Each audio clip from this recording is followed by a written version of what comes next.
لیکن کسی ایسی جگہ پہ جھوٹی گواہی دے دینا جس سے فتنے کا احتمال ختم ہو جائے،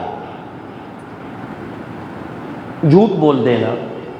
مثلا دو بھائیوں کے آپس میں اختلاف ہے، ایک بھائی میرے پاس آئے، اس نے مسئلہ پوچھا کہ، اور سب سے زیادہ یہی مسئلہ پوچھا جاتا ہے، ہم دو بھائی ہیں، باپ کی ملکیت میں میرا کتنا حصہ بنے گا؟ اس نے مسئلہ پوچھتے ہی دو چار گالیاں اپنے بھائی کو میرے سامنے دے دی۔ کوئی دوسرا بھی میرے ساتھ قریب بیٹھا تھا، تسبیح لے کے نماز پڑھ رہا تھا، میں مثال دے رہا ہوں، ایسا ہوا نہیں ہے۔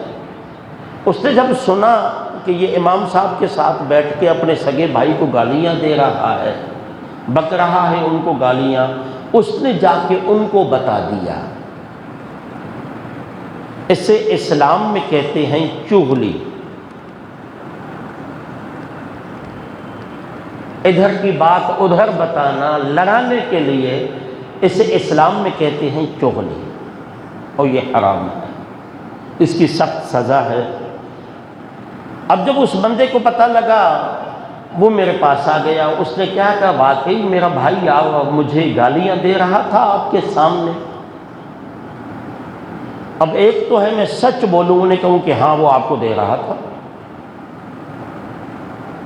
لیکن اس سچ بولنے میں دو بھائیوں کے درمیان نفرت پیدا ہوگی، اس سچ بولنے میں دو بھائیوں کے درمیان اختلاف شدید ہو جائیں گے۔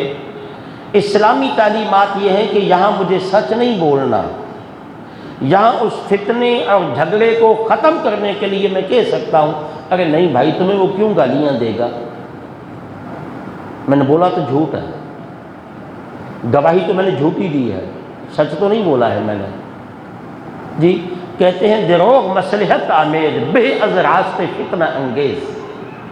جس جھوٹ میں مصلحت ہو، صلح ہو، اس سچ سے اچھا ہوتا ہے جس میں فتنہ اٹھے۔ لیکن یہاں تو ہم دو چار باتیں بڑھا کے آگے کو بتا دیتے ہیں کہ تاکہ دو بھائیوں میں اختلاف ہو جائے۔ اس لیے کہیں ایسی صورتحال آ جائے تو یہ جو جھوٹ بولا جاتا ہے، اس کو جھوٹ نہیں کہتے، کیونکہ جھوٹ ہوتے ہے کسی کو دھوکہ دینا، کسی کا دنیا اور آخرت کا نقصان کرنا۔